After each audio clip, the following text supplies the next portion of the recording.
Hello friends, ഇന്നത്തെ നമ്മുടെ recipe എന്ന് പറയുന്നത് ബീഫ് തേങ്ങാക്കൊത്തിട്ട് വരട്ടിയതാണ്.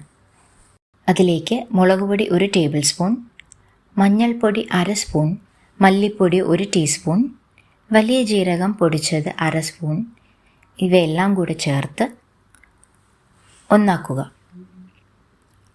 ശേഷം കുക്കറിൽ 1/2 കിലോ ബീഫ്, 2 സവാള അരിഞ്ഞത്, ഇഞ്ചി വെളുത്തുള്ളി പേസ്റ്റ് 1 ടീസ്പൂൺ, 2 പച്ചമുളക്, ആവശ്യത്തിന് ഉപ്പ്, നേരത്തെ മിക്സ് ചെയ്ത് വെച്ചിട്ടുള്ള സ്പൈസസ് പൗഡറിൻ്റെ പകുതി ഇവയെല്ലാം കൂടെ ചേർത്ത് നന്നായി യോജിപ്പിച്ചെടുക്കണം. ഇതിലേക്ക് അല്പം വെള്ളവും ചേർത്ത് വേവിച്ചെടുക്കുക. ഒരു പാത്രത്തിൽ ഓയിൽ ഒഴിച്ച് 2 ചുവന്ന മുളകിട്ട് ഇളക്കി കുറച്ച് തേങ്ങാക്കൊത്തും ചേർത്ത് നന്നായി ഇളക്കുക. ഇതിലേക്ക് 15 ചെറിയ ഉള്ളി അരിഞ്ഞത് ചേർത്ത് വഴറ്റണം. ഇതിൻ്റെ കൂടെ നേരത്തെ ബാക്കിയുള്ള പകുതി സ്പൈസസ് പൗഡർ ചേർത്ത് നന്നായി മിക്സ് ചെയ്ത്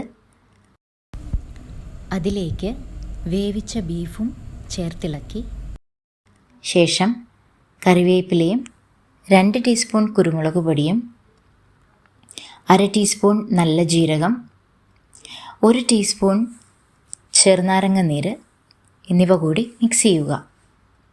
അതിനുശേഷം ഇത് നന്നായി വരട്ടിയെടുക്കുക. തേങ്ങാക്കൊത്തിട്ട് വരട്ടിയ ബീഫ് ഇവിടെ റെഡിയാണ്.